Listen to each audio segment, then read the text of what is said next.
Hi, everyone.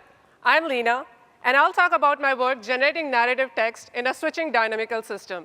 Now, for the purposes of this talk, just think of narrative text as story generation.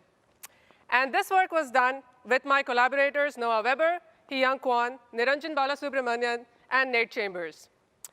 So before I proceed any further, I would like to note that all the experiments in this work were done on English language text.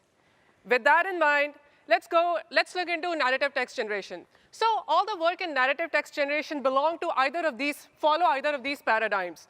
All the previous papers followed the previous paradigm, which were mostly planning-based. So they had rules and templates, and all the current work follow the current paradigm, which are mostly neural language modeling-based.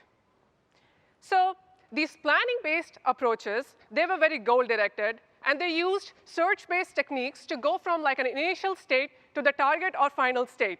And that's how they narrated a story. They were very controllable, though limited in text generation capabilities, and they were only used in closed domain, so cannot be generalized. Now, but let's look at some of the key ingredients in these planning-based approaches. So the first ingredient is an explicit plan for the story, and that is usually described in terms of narrative primitives. So this is like a structure of the story, a high-level structure of the story. And these primitives could be either of all of these, but are not really limited to them. And they are actions, discourse states, keywords, and emotions. And I just remembered Professor Heng actually mentioned event sequences, so they could actually be our primitives here. So if you look at the diagram taken from Riedel and Young, these primitives are actually actions like travel, slay, and pillage.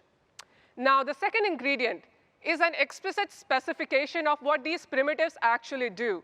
How do they transform the state of the story over time? And again, if you look at the diagram taken from Riedel and Young, we can see that an action like slay has an actor, a slayer, which modifies the state of the monster, which means if the monster were alive, the monster is not going to be alive anymore, hopefully. OK, so in this work, in our work, we call the first ingredient as narrative scaffolds, and the second ingredient as narrative dynamics.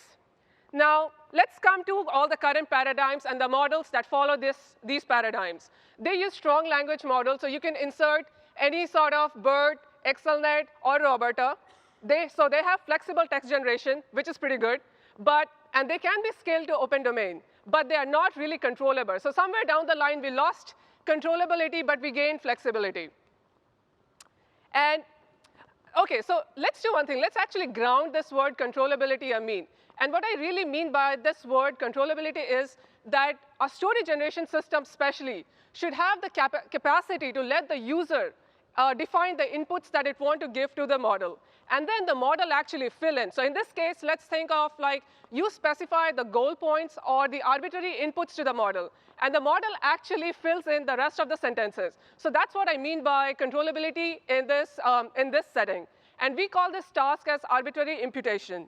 Now, many planning-based approaches were actually able to do this arbitrary imputation because, if you recall, they are rule-based and like curated and template-based. So they could actually do this.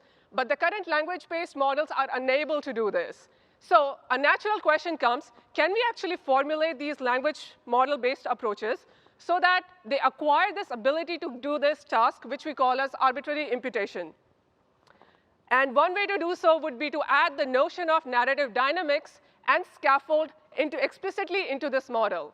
And indeed, many of the recent work are actually doing that. They're adding back this narrative scaffold or high-level structure back into these LM models, some of the works I mentioned here. And what they do is that they create an outline or a plot line for the story, and they condition the story generation on this plan. For example, diagram is taken from Yao et al. And you can see that first they extract keywords, which they mark as storyline, and then they condition the generation on these keywords. Now, the question to be asked is, where is the narrative dynamics? Which part of the model is actually modeling this dynamics? And the answer is none. So it is implicitly mixed in with the conditional language model. So we lost controllability, and the model cannot really do any tasks such as arbitrary imputations unless it is specifically trained to do so. So which brings us to our work. And our work is basically to add the notion of narrative dynamics back into these LM-based approaches. We already had narrative scaffolds, but now we are adding this dynamics into these approaches. So, and we show that modeling this generative process as what we call switching linear dynamical system actually fits in with the intuition of what a narrative text generation model should be. And we show how this probabilistic formulation actually allows for higher controllability and lets us do arbitrary imputation without being trained to do so. Okay, so let's actually look at the model. So our model has three main components to it. So the first component of the model is this scaffold, which is modeled as a discrete variables S represented by S at each time step. And it's modeled as a Markov chain. So you can see that S at time step I depends at S at the previous time step. For our work, we use the emotional trajectory as our scaffold because it's been shown in literature that emotion is actually an integral part to a story, which is usually shared among many narratives. So one time step, one sentence, and one course sentiment of that sentence, which brings us to our next thing. Now that we already have the scaffold, let's actually represent the state of the story, which is what we are interested in. And let's call this thing a Z. So Z is our latent variable. And Z depends on, as you can see in the equation, Z actually depends on the previous Z and S at that time step. And that equation is realized by this dynamical system, where Z is actually a linear transformation of Z at time step I with some added noise. And the actual transition or the dynamics is dependent upon S, the S discrete variable at that time step I plus 1. So this is just, OK, so now remember that we have the narrative scaffold and we have the narrative dynamics. And the last component is basically the generation. And we use a neural language modeling to generate the sentences conditioned on the current Z, which is the state of the story, and all the previous sentences that the model has generated so far. So that's actually the model. And this is the full generative story, where you have these three variables, S, Z, and X. And first, you sample Z conditioned on the previous S. First, you sample S conditioned on the previous S. Then you have Z conditioned on previous Z and the current S. And then you generate your sentences conditioned on this current Z and all the previous sentences that you have generated so far. And this model can be trained end-to-end using amortized variational inference, just like any other VAEs or variational autoencoders. OK, so now that I have described the model, let's look at the controllability aspect, again, that I described some time back. Now that we have modeled the full or the joint distribution, evaluating any conditional should be easy as long as we can find an inference method to do so. And the conditional that we are interested in this case is actually all the unobserved sentences, which is what we want the model to fill in, and the narrative states, given all the arbitrary bits and pieces of sentences or the plot points in the story, and the narrative scaffold, which is the sentiment. So we do this using Gibbs sampling. And now I'm going to show you some of the results from our model. These are the qualitative results. So if I give as input the first sentence and the last sentence as inputs to the model, Ed was playing baseball in his yard, and Ed was scared. Let's look at actually what the model generates. So the first sentence it generates is, he was running down the hill. His ball was coming towards him. It was very scary, and that's why Ed was scared. Now let's look at the second sample. So these three, the grade sentences are input to the model. First one is, Ben has always wanted to learn how to play the piano.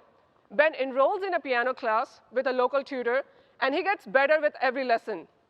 And the model generates, his parent bought him one, that's why he was playing the piano. And Ben practiced every day, and probably that's why he became better with every lesson. So basically, we can see that the model is able to interpolate these sentences, given the bits and pieces, and it does it in a nicer way, so that it makes a cohesive story. And apart from these qualitative results, we also have quantitative results with all the automatic metrics, such as Meteor and Rouge, and the model performs better than all the baselines that we have, and strong baselines that we have. And the most important part, human evaluation. And our model, which we call a switching linear dynamical system, it performs best on sentence-level coherency as well as the full story or narrative-level coherency. And apart from this, one thing that we wanted to evaluate was if the transitions that we have actually align with the sentiments that we give as scaffold to the model. And for that, what we actually do is that we condition the generation on a specific sentiment, which, if you remember, was the discrete variable S. And then we check the output of the model, and then we see the polarity of actually that output, if it matches with the sentiment that we give as the input. And actually, the model does it pretty well. It gets an F1 score of 96% across all sentiment tags. So since I don't really have time to take questions, I'm not allowed to, please come stop by my poster, and I would be happy to discuss it in detail. Thank you so much.